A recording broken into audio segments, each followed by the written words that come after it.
ለማይረባ ነገር 18 ሰዓት አንበርም ሲሉ የአሜሪካው ፕሬዝዳንት ዶናልድ ጄ ትራምፕ ዓለምን ያስገረመ ድንገተኛ ውሳኔ አሳለፉ። ወደ ፓኪስታን ሊያመሩ የነበሩት ተደራዳሪዎቻቸውን ጉዞ በድንገት የሰረዙት ትራምፕ ለኢራን አመራሮች ንቀት አዘል መልእክትን አስተላልፈዋል። በዝርዝር መረጃው የማስደምጣችሁ ይሆናል።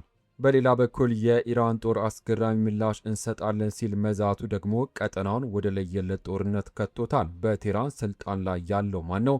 እነዚህና ሌሎች ሰበር መረጃዎችን ይዤላችሁ ቀርቤያለሁ። እስከ ቪዲዮ ፍጻሜ አብራችሁን ቆዩ። ሰብስክራይብ በማድረግ የደውል ምልክቷን መጫን ቤተሰብ ይሁኑ። ላይክ ማድረጉን አትዘንጉ። ወደ ዝርዝር መረጃው አልፋለሁ። አብረን እንከታተለው። በቅድሚያ በፈለጉ ጊዜ ሊደውሉልን ይችላሉ ሲሉ የአሜሪካው ፕሬዝዳንት ለኢራን ጠንካራ መልእክትን አስተላለፉ። የአሜሪካው ፕሬዝዳንት ዶናልድ ጄ ትራምፕ የኢራን የውጭ ጉዳይ ሚኒስትር አባስ አርጊች ፓኪስታንን ለቀው መውጣታቸውን ተከትሎ የአሜሪካ ልዑካን ወደ ኢስላማባድ ሊያደርጉት የነበረውን ጉዞ በድንገት ሰርዘዋል። ትራምፕ ለፎክስ ኒውስ በሰጡት መግለጫ ልዑካኖቻቸው ስቲቭ ዊትኮቭ እና ጃሬድ ኩሽነር ወደ ፓኪስታን እንዳይጓዙ ማዘዛቸውን ገልጿል። ትራምፕ ሲናገሩ ለ18 ሰዓት በረራ አድርጋችሁ ምንም በማይረባ ነገር ላይ ለመወያየት አትሄዱም። ሁሉንም ካርዶች የያዝነው እኛንን። መነጋገር ከፈለጉ በማንኛውም ጊዜ ሊደውሉልን ይችላሉ ብለዋል። በኋላም በማህበራዊ ሚዲያ ገጻቸው ባሰፈሩት መልእክት ቀጣይ ንግግሮች በስልክ ብቻ ሊሆኑ እንደሚችሉ ጠቁሞ መነጋገር ከፈለጉ ማድረግ ያለባቸው መደወል ብቻ ነው ሲሉ በኢራን አመራር ውስጥ ውዥንብርና የእርስ በርስ መናቆር እንዳለም ተችቷል። የኢራን የውጭ ጉዳይ ሚኒስትር አባስ አርጊች በበኩላቸው በፓኪስታን ከጠቅላይ ሚኒስትር ሼባዝ ሻሪፍና ከጦር ኃይሎች ጠቅላይ አዛዥ ፊልድ ማርሻል አሲም ሙኒር ጋር ከተወያዩ በኋላ ወደ ኦማን አምርቷል። አራጊች በኤክስ ገጻቸው ላይ ጦርነትን በቋሚነት ለማቆም የሚያስችል ተግባራዊ ማዕቀፍ ለፓኪስታን ባለሥልጣናት ማቅረባቸውን ገልጿል። አሜሪካ ለዲፕሎማሲ ምን ያህል ቁርጠኛ እንደሆነች ገና እንደሚታይም ጠቁመዋል። ጉዞ መሰረዝ ዳግም ውጊያ ይጀምራል ማለት እንደሆነ የጠየቁት ትራምፕ አይደለም እስካሁን ስለዚያ አላሰብንም ሲሉ ምላሽን ሰጥተዋል።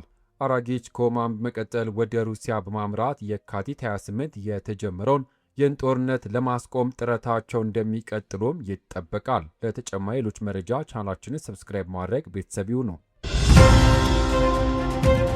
በሌላ ዜና የኢራን ልዑክ ፓኪስታንን ለቆ መውጣቱ ተሰማ። ወታደራዊ ውጥረቱ እጅግ አይሏል። በፓኪስታን ኢስላማባድ ሲካሄድ የነበረው የሰላም ንግግር ላይ ተሳትፎ የነበረው የኢራን ልዑክ ትናንት ቅዳሜ አመሻሹን ፓኪስታንን ለቆ መውጣቱ ተሰምቷል። ይህ የሆነው የአሜሪካ ልዑካን ጃሬድ ኩሽነር እና ስቲቭ ዊትኮቭ ወደ ስፍራው ሊደርሱ ጥቂት ሰዓታት ሲቀሩ ነው። የኢራን የውጭ ጉዳይ ሚኒስትር አባስ አራጊች ከፓኪስታን መሪዎች ጋር ከተነጋገሩ በኋላ ከአሜሪካ ጋር ቀጥታ ንግግር ሳያደርጉ ወጥቷል። ይህ በሁለቱ ሀገራት መካከል የነበረውን የሰላም ተስፋ አደጋ ላይ ጥሎታል። የኢራን ከፍተኛ ወታደራዊ እዝ ባወጣው መግለጫ አሜሪካ በባህር ላይ የምታደርገው እገዳና ውንብድና ካላቆመች የኢራን ጦር አስገራሚና ጠንካራ ምላሽ እንደሚሰጥም አስጠንቅቋል። ኢራን አሜሪካ የምታደርገውን የባህር ላይ ቁጥጥር እንደ ቀይ መስመር እንደምትመለከተውም ገልጻለች። ይህ ውጥረት በዓለም አቀፍ የነዳጅ ማለፊያ መስመር ላይ ጦርነት ሊቀሰቅስ ይችላል የሚል ስጋትንም ፈጥሯል። ይህ ወታደራዊ ማስጠንቀቂያ የልዑካን መውጣት በነዳጅ ዋጋና በክሪፕቶ ገበያ ላይ ከፍተኛ የዋጋ መዋዠቅ ሊያስከትል እንደሚችል ተንታኞች እየገለጹ ነው። የሰላም ንግግሩ መቋረጥና የኢራን ወታደራዊ ማስጠንቀቂያ ቀጠናውን ወደ ከፋ ግጭት ሊወስደው እንደሚችልም ተንታኞች እየገለጹ ይገኛሉ። በሌላ ዜና የኢራን የውጭ ጉዳይ ሚኒስትር አባስ አርጊች ከፓኪስታን ጋር በነበራቸው የድርድር ሂደት ላይ እየተሳተፉ ቢሆንም በሀገሪቱ ውስጥ እውነተኛ የውሳኔ ሰጪነት ስልጣን ማን እንደያዘ አጠያቂ ሆኗል። ቢቢሲ ፐርሺያ ባወጣው ትንታኔ የሀገሪቱን የስልጣን ክፍፍልና ወቅታዊ ሁኔታ መርምሯል። በይፋዊ መዋቅር መሰረት የፌብሩዋሪ 28ቱ ጦርነት በተጀመረበት የመጀመሪያ ቀን አባታቸው አሊ ሐሚኒ ሕይወት መጥፋት ተከትሎ ሙጅተባ ሐሚኒ የጠቅላይ መሪነቱን ስልጣን ተረክቧል። ነገር ግን በተግባር ሲታይ ሁኔታዎች እጅግ ብዥታ የበዛባቸው ናቸው። ሙጅተባ ሐሚኒ ስልጣን ከያዙበት ጊዜ አንስቶ በአደባባይ ታይተው አያውቅም። በኢራን የፖለቲካ ስርዓት ውስጥ ስልጣን ተቋሚ ብቻ ሳይሆን በአደባባይ በመታየት ጭምር የሚረጋገጥ በመሆኑ የጠቅላይ መሪው ከእይታ መሰወር ትልቅ ትርጉም ተሰጥቶታል። በወረቀት ላይ የዲፕሎማሲ ስራው የመንግስት ኃላፊነት ነው። የውጭ ጉዳይ ሚኒስትሩ አባስ አርጌች በፕሬዝዳንት ማሱድ ፔሽኪያን አስተዳደር ስር ሆነው ቴህራንን በመወከል ከአሜሪካ ጋር በሚደረጉ ንግግሮች ላይ እየተሳተፉም ይገኛሉ። ሆኖም የሚኒስትሩ ሚና ፖሊስ ከመወጣት ይልቅ የዕለት ተዕለት አፈጻጸም ላይ ያተኮረም ይመስላል። የሆርሙዝ ባህረ ሰላጤ ክፍት ስለመሆኑና መዘጋቱን በተመለከተ አርጊች የሰጡት መግለጫ ወዲያውኑ መቀየሩ የዲፕሎማሲ ዘርፍ በወታደራዊ ውሳኔዎች ላይ ያለው ቁጥጥር ምን ያህል ደካማ መሆኑን በግልጽ አሳይቷል። በሌላ በኩል ፕሬዝዳንት ፔስቺኪያን የስርዓቱን አጠቃላይ አቅጣጫ ከመከተል ባለፈ የራሳቸውን ጉልህ የፖለቲካ ተጽዕኖ ሲያሳርፉም አይታዩም። ሁለቱም የመንግስት ባለስልጣናት የሀገሪቱን ስትራቴጂ የሚነድፉም አይመስሉም። ከዚህም ባለፈ የኢራን ልዑካን ቡድን በፓርላማ አፈ ጉባኤ መሐመድ ባጋር ጋሊባፍ በመመራቱ የውሳኔ ሰጪነት ስልጣን ላይ ይበልጥ አጠያቂም አድርጎታል። የቀድሞ እስላማዊ አብዮታዊ ዘብ አዛዥ የሆኑት ጋሊባፍ የሚያደርጉት እንቅስቃሴ ንቁ ቢሆንም ህጋዊ ውክልናቸው ግን ግልጽነት ይጎለዋል። እርምጃዎቻቸው ከሙጅተባ ኻሜኒ ፍላጎት ጋር የተጣጣሙ መሆናቸውን አጥብቀው ቢናገሩም ለዚህ ቀጥተኛ ቅንጅት የሚያሳይ በቂ ማስረጃም የለም። ከላይ በሚሰጡ ቀጥተኛ ትዕዛዛትና ምልክቶች ላይ ከፍተኛ ጥገኛ በሆነው የኢራን ስርዓት ውስጥ ይህ አይነቱ ብዥታ በአገሪቱ የስልጣን መዋቅር ላይ ያለውን ክፍተት አጉልቶ የሚያሳይ መሆኑ ተጠቁሟል።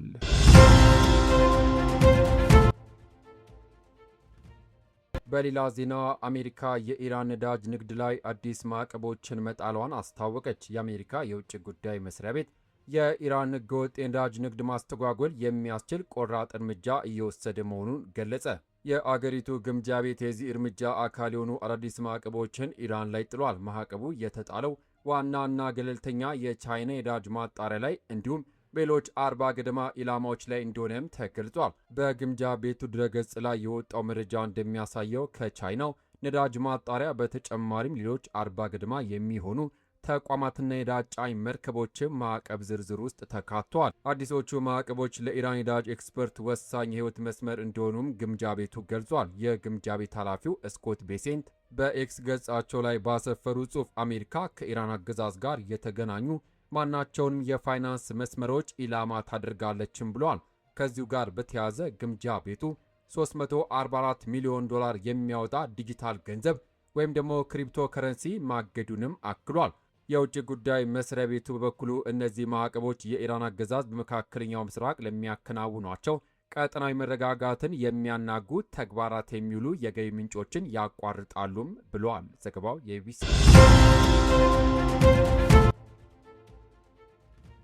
በሌላ ዜና በሀገር ውስጥ መረጃ የአርቲስት ሰለሞን ቦጋለ ወቅታዊ የጤንነት ሁኔታ መረጃን እንመልከት። ባለፉት ጥቂት ቀናት በአርቲስት ሰለሞን ቦጋለ ጤንነት ዙሪያ በማህበራዊ ሚዲያ ሲሰራጭ የነበረውና አርቲስቱ በእስር ቤት በጽኑ ታሟል የሚለው መረጃ መሰረተ ቢስ መሆኑ ተረጋግጧል። የአርቲስቱ የቅርብ ወዳጆች ለመረጃ ቲዩብ በሰጡት ማረጋገጫ መሰረት አርቲስቱ መጠነኛ የህመም ስሜት ተሰምቶት ለተጨማሪ ምርመራ ወደ ሆስፒታል ቢወሰድም የተደረገለት ምርመራ ግን ለጥንቃቄ ሲባል የተደረገ መደበኛ ቼክአፕ እንደሆነም ተገልጿል። አርቲስት ሰለሞን ቦጋለ በአሁኑ ሰዓት በጥሩ የጤና ሁኔታ ላይ እንደሚገኝና ህብረተሰቡ በማህበራዊ ሚዲያ የሚያናፍሱ ያልተረጋገጡ ወሬዎችን ከመቀበል እንዲቆጠብ የቅርብ ወዳጆቹ ጥሪያቸውን አስተላልፈዋል። ክቡራትና ክቡራን የዩቲዩብ ቻናል ቤተሰቦች ለሰዓቱ ያስኩላችሁ ሰበር መረጃ እነዚህን ይመስሉ ነበር። የትራምፕ የድርድር ስረዛና የኢራን ወታደራዊ ማስጠንቀቂያ ቀጠናውን ወደ ከፋ ግጭት ይወስደው ይሆን ወይስ ስልኩ ተደውሎ ድርድሩ ይቀጥላል? ተመልካቾቻችን በእነዚህ ጉዳዮች ላይ ያላችሁን አስተያየት ከታች በኮሜንት አጋሩን። ወቅታዊ መረጃዎችን በፍጥነት ለማግኘት ቻናላችንን ሰብስክራይብ በማድረግ ቤተሰብ ይሁኑ። ቪዲዮን ላይክ ማድረጋችሁን እንዳትረሱ። ከሰዓታት በኋላ በሚሰሙ በአዳዲስ መረጃ እስከምንገናኝ በያልንበት የዓለም ዳርቻ ቸር ያሰማን።